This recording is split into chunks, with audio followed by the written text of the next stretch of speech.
Sylvester and the Magic Pebble by William Steig. Sylvester Duncan lived with his mother and father at Acorn Road in Oatsdale. One of his hobbies was collecting pebbles of unusual shape and color. On a rainy Saturday during vacation, he found a quite extraordinary one. It was flaming red, shiny, and perfectly round like a marble. As he was studying this remarkable pebble, he began to shiver, probably from excitement, and the rain felt cold on his back. "I wish it would stop raining," he said. To his great surprise, the rain stopped. It didn't stop gradually as rains usually do. It ceased. The drops vanished on the way down. The clouds disappeared. Everything was dry, and the sun was shining as if rain had never existed.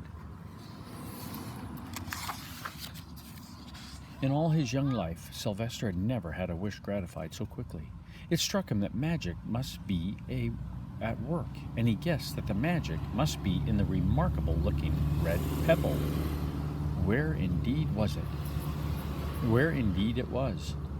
To make a test, he put the pebble on the ground and said, "I wish it would rain again." Nothing happened. But when he said the same thing holding the pebble in his hoof, the sky turned black, there was lightning and a clap of thunder, and the rain came shooting down.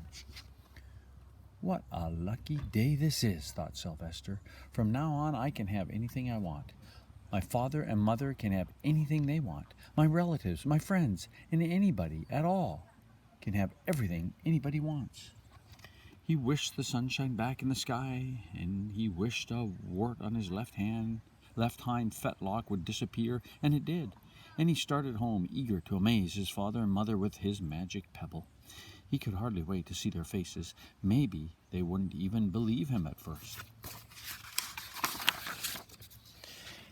As he was crossing Strawberry Hill, thinking of some of the many, many things he could wish for, he was startled to see a mean, hungry lion looking right at him from behind some tall grass.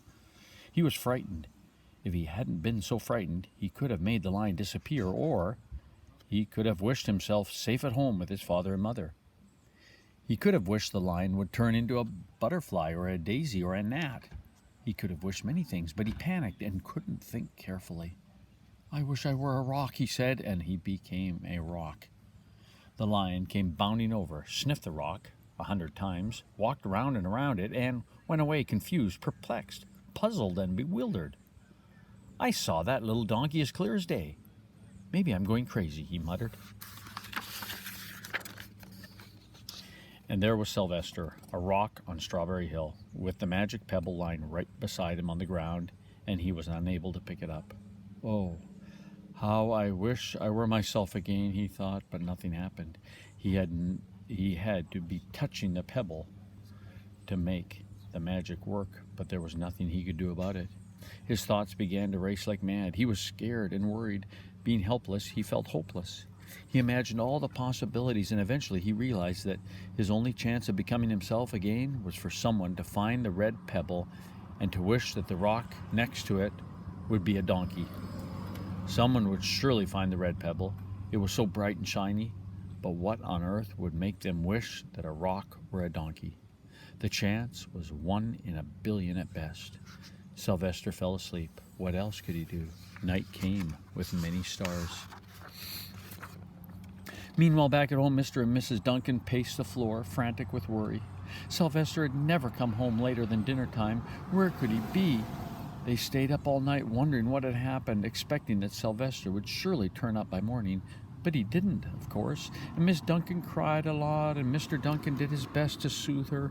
Both longed to have their dear son with them. "I will never scold Sylvester again as long as I live," said Mrs. Duncan, "no matter what he does." At dawn they went about inquiring of all the neighbors.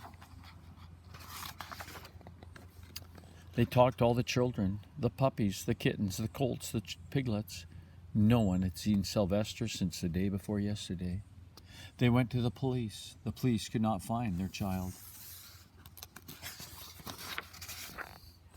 All the dogs in Oatsdale went searching for him. They sniffed behind every rock and tree and blade of grass into every nook and gully of the neighborhood and beyond, but found not a scent of him.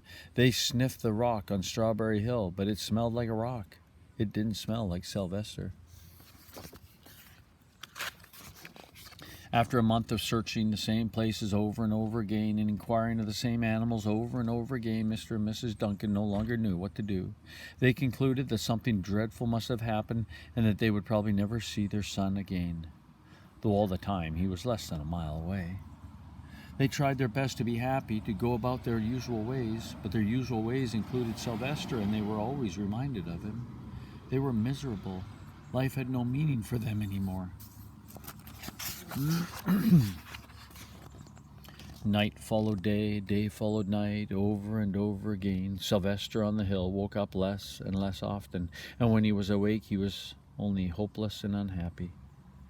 He felt he would be a rock forever, and he tried to get used to it. He went into an endless sleep. The days grew colder. Fall came with the leaves changing color. Then the leaves fell and the grass bent to the ground. Then it was winter. The winds blew this way and that. It snowed. Mostly the animals stayed indoors, living on the food they had stored up. One day a wolf sat on the rock that was Sylvester and howled because he was hungry.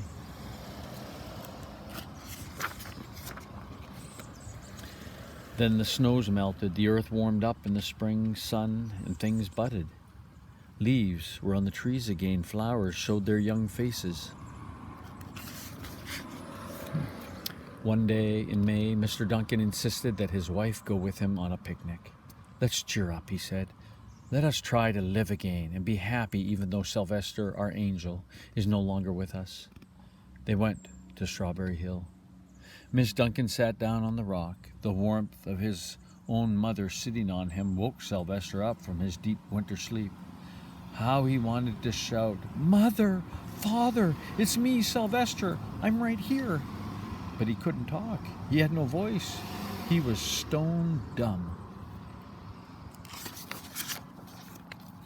Mr. Duncan walked aimlessly about while Mrs. Duncan set out the picnic food on the rock: alfalfa sandwiches, pickled oats, sassafras salad, timothy compote. Suddenly, Mr. Duncan saw the red pebble. "What a fantastic pebble!" he exclaimed. "Sylvester would have loved it for his collection." He put the pebble on the rock. They sat down to eat. Sylvester was now as wide awake as a donkey that was a rock could possibly be. Mrs. Duncan felt some mysterious excitement. "You know, Father," she said suddenly, "I have the strangest feeling that our dear Sylvester is still alive and not far away." I am, Sylvester wanted to shout, but he couldn't. If only he had realized that the pebble resting on his back was the magic pebble.